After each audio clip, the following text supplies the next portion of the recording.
Son, thee will I cherish, thee will I honor, who makes the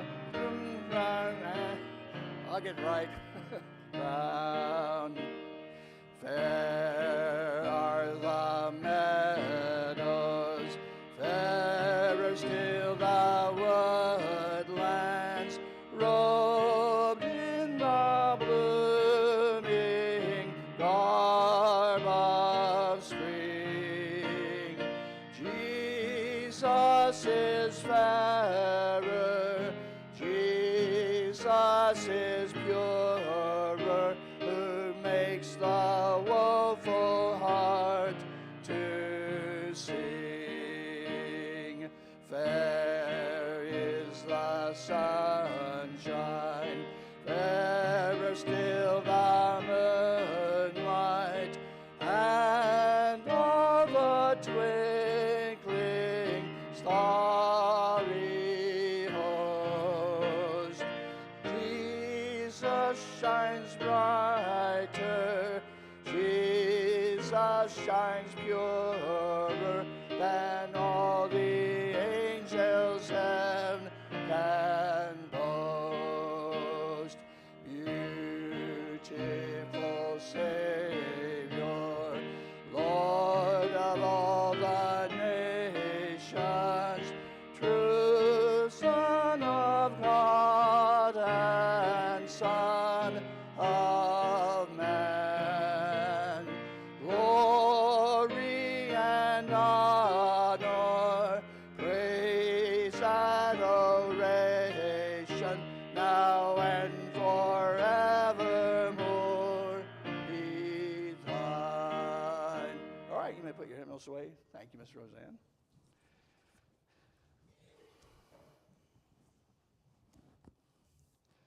First thing is the mosquito one we have here on the Friday Church News Notes. Let me bring that up real quick so you can see the image as we talk about it. Everybody loves mosquitoes, right? Anything unique about this mosquito that you can see?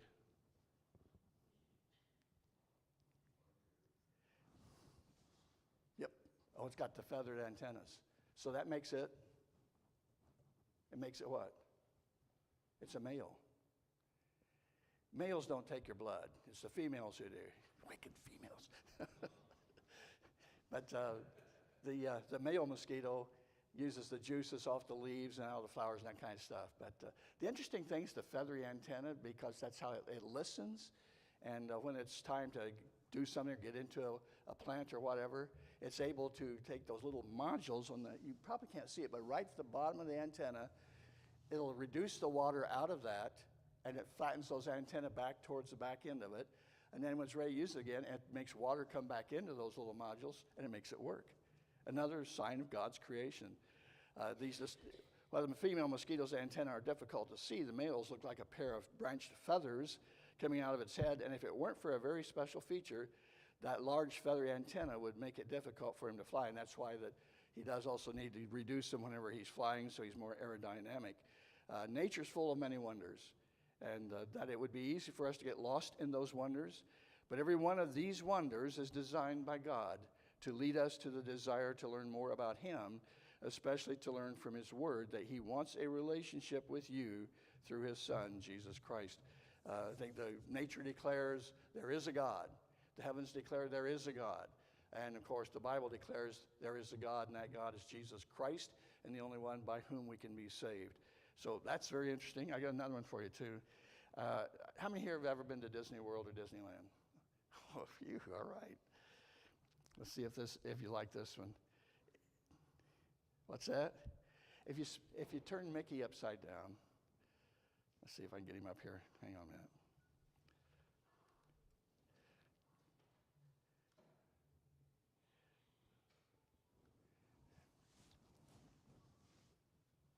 Yep. Do you see what it spells? When you mirror the image, wicked. So, yeah. Okay, one more, and then we'll be done with the pictures. This one, is very interesting. Everybody knows about the gender transitioning stuff and all the rest of it. And you think, well, hopefully there's no people that we know that would be doing such thing in our area or wherever. But I'll give you a list of, give you a couple people here who are doing this. And we'll put that up there on the screen. 2 years old at Duke Health, 3 years old at UNC Health, and 4 years old at ECU Health. These are major health places. That's their starting age for transitions. See, I think our world right now is pretty wicked about this kind of stuff. It's just pretty amazing. Where are we going with all this? We were just talking about that this morning a little bit. It's I got to find my cursor now so I can get rid of these. But yes, it's a wicked thing, and there's wicked going away. And if I could do this with mosquitoes, make them go away that easy, I'd be pretty happy. Because they're out right now, Has everybody seen them? Yeah, they're out. They're busy. And actually, there's more floodwaters to come, so who knows what it may be. Let's go back to a couple things here. The age of music. We all like good music, but actually, if you've lived long enough, and some of us have, that you remember whenever the disc players that played 45 RPM disc had a spindle, and you'd stack your 45s on it, and as you played the one, arm would move out, the little thing would click in, drop the next one, so you could just have music all the time, you know. That kind of stuff was not in existence till about 1877. We can blame Thomas Edison for it because that's whenever the music became just available to anybody, anytime. That they could just put that music on the phonograph and get entertained. Today we got those crazy phones and computers, and people are on them all the time and not getting off of them. I saw an elderly lady yesterday coming across 24th Street, hardly watching what she's doing, looking down at the phone as she's driving. Just amazing, you know. Can't get off of it. We got to have that phone. The music revolution really began with that phonograph in 1877. It's the age of amusement, and music is right at the center of it. In 1920, Crazy Blues by Mamie Smith sold 1 million copies. Music pieces began to be written to fit the time available on a record, normally about 3 minutes, so that you could listen to it, and you wouldn't have to spend all day listening to it. You know, it would just be a little bit. If anybody here ever listens to any of those Beethoven pieces or the Mozart operas or those kind of things, they go on for a long, long time. Some a couple hours, 3 hours, you know, but people today, they want it quickly, they want to be amused. Then in 1949, RCA developed that 45 RPM vinyl record that I was talking about. I actually had one of those kind of record players that actually worked that way. 1955, another thing I do remember, Bill Haley, Rock Around the Clock, sold 3 million copies. And when I began my personal adventure into the world of rock and roll, David Cloud says, the 45 was still a prominent technology of pop culture. The popularity of 45 RPM records peaked in 77 with 200 million sales. And beginning in the 50s, of course, television furthered that music listening experience. One of the first ones, and does anybody remember who was one of the first ones on that had multiple people come onto the show and had music and what? Say what? Ed Sullivan had a regular show, but one dedicated to music. Anybody? You'll know it, yes. I remember from years back, Hattie Page and Perry Como, but it was on 78 RPM records. Yes, you're right. I remember 78 RPM records too. Wow. But anyway, American Bandstand. That's the one that really promoted it, and Dick Clark. And so it really was pushing the music at that time. I think Pat Boone was around, and you know, he's still around. It's sort of amazing. Some people just keep on living. But yes, that's what I said. Yeah, he's still living. The handheld battery-powered transistor radio in the 50s also took portability music to a new level. And then you probably remember, some of you are young enough to remember the Sony Walkman. Yep, okay, there you go. Then after that came the iPod. And now, of course, it's the iPhone. You don't need that because the iPhone's connected to everything in the world. The iPhone plugged the listener into the vast world of streaming services and on-demand music such as iTunes, Spotify, and Amazon. The technology-empowered music revolution is the heart and soul of the global pop culture with its licentious me-first philosophy. We recommend, he's got a book here that a person ought to read about music, that music is a thing that does amuse. We've talked about this a little bit. We ought to muse on things of the Lord instead of being amused with the things of the world. It's not good for us. It's good to have good music at home, but we need to be careful of the music that we have. We need to be careful of what we stream. Anymore, you can't even stream advertisements without being, you don't want your children there from what you hear and what you see. So you got to be very, very careful. The number of academics punished for speech soars over the last 3 years. We had an article out there on last week's about the fellow who had a problem when he said what he believed. And of course, that got rectified finally. Attempts to sanction academics for their speech has soared over the last 3 years. The number of college and university scholars subjected to attempted punishment in the past 3 years almost matches with the corresponding number for the 20 years prior to that. 20 years prior to that, in those whole 20 years, there was only 571. And then in a 3-year time, there was 509. So you can see it's increased over the time. It's in 3 years' time, they had almost as much as they had over a 20-year period.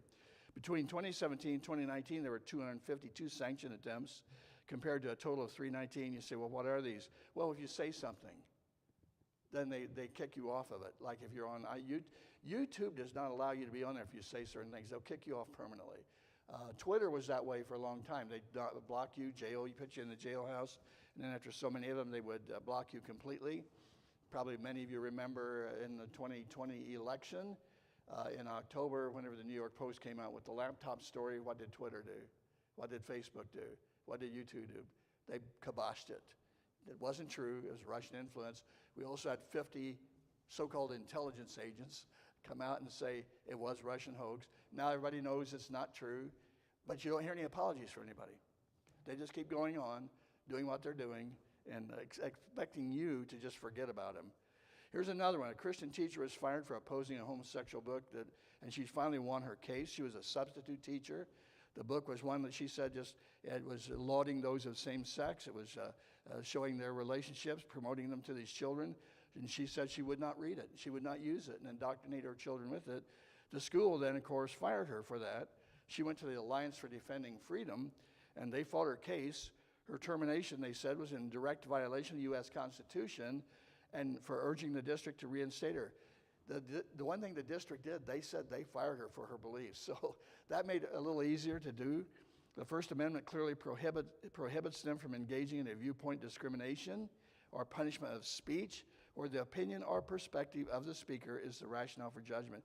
Punishment. She had a right to say what she said, and they won the case. They finally settled. They had to pay her $181,000 legal fees. So that is a win for somebody. Here's one that probably applies to everybody worldwide. Japan's depopulation bomb. This week saw the surprising news, sort of unsurprising, that Japan's population has fallen again. A somber chief cabinet secretary, Matsuno, told the nation there are now 556,000 fewer people in the country, a 12th consecutive decline, a record fall only offset by an influx of 175,000 immigrants, but it still did not increase the population.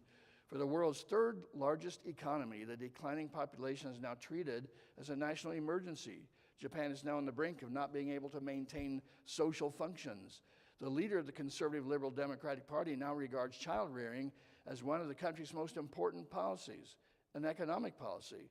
Last year, the UN reported the lowest population growth since 1950 in Europe, North America, and China, which are all facing declining populations.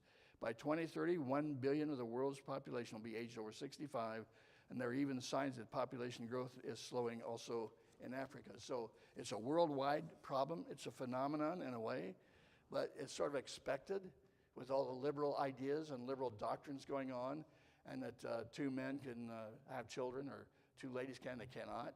That's what we mentioned. I love the figure because I think this week it's 8,100,000,000 people or 100 trillion people that are in the world. It's going up. You follow that clock. All of them were born of a woman. That's an undeniable fact. And then we try to upset that with all the stuff that's going on. It's a wicked time. Pray for our country. Pray for our leaders. There's no question that we must pray for our leaders. And of course, take a stand. Somebody says something, take a stand. I mean, let them know what the Word of God has to say. I do have something about that. Somebody says, well, you know, that God is just angry at the sin. You know, it's the sin that's the problem. Let me read this to you. In Numbers 15, a man picks up sticks on the Sabbath. What happens to him? Anybody remember? stoned to death. The man probably picked up sticks. His family might needed it for warmth. He wasn't doing it to be mean. He violated God's law. That's what he did. But picking up sticks was not a